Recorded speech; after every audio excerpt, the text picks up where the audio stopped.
Caos nella casa circondariale Filippo del Papa nel quartiere San Pio X. Scoppiate 3 proteste dei detenuti nel giro di 24 ore tra domenica e lunedì. Una situazione già difficile da gestire da parte dell'organico ridotto della polizia penitenziaria, che è stata ulteriormente aggravata con l'arrivo da altri penitenziari di nuovi detenuti definiti di difficile adattamento.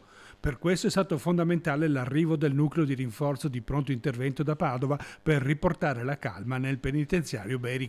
In particolare nella protesta della mattinata, che ha visto una decina di carcerati asserragliarsi nel nuovo padiglione della 7ª sezione, impedendo così l'accesso ai reparti anche dei detenuti comuni. Per l'Unione Sindacati di Polizia Penitenziaria la situazione al carcere San Pio X è stata definita esasperante, visti i turni anche di oltre 12 ore a cui sempre più spesso sono costretti gli agenti per garantire il minimo della sicurezza. Quindi noi chiediamo sia a livello regionale che a livello nazionale, centrale, un adeguamento appunto della pianta organica dell'Istituto Vicentino, che da quando tra l'altro è stato istituito un nuovo padiglione di fatto non è stata mai adeguata.